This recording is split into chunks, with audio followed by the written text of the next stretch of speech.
इमोशन्सची किंमत पैशापेक्षा जास्त असते. फक्त ते आपल्याला उशिरा कळतं आणि त्यातही त्या इमोशन्स आपल्या जवळच्या माणसाशी जोडलेले असतील तर. मग आता माझं ठरलंय की हे मंगळसूत्र मी घेणार आईंसाठी. तुम्ही का घेताय? मला एवढंच तू म्हणायचं. काहीच म्हणू नकोस. आता तू काय म्हणते त्याला महत्व नाहीये. मी जे ठरवलंय ते फायनल आहे. ओके, हे मंगळसूत्र मी घेतोय आईंसाठी. माझं ना पूर्ण लग्नाचं बजेट 4.5 लाख रुपये होतं, तेही मंगळसूत्र पकडून. त्या पहिल्या ॲडचे मला जेवढे मिळणार होते ना तेवढेच मला खर्च करायचे होते.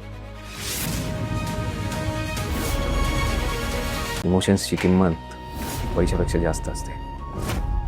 फक्त ते आपल्याला उशिरा कळतं आणि त्यातही त्या इमोशन्स आपल्या जवळच्या माणसाशी जोडलेले असतील तर.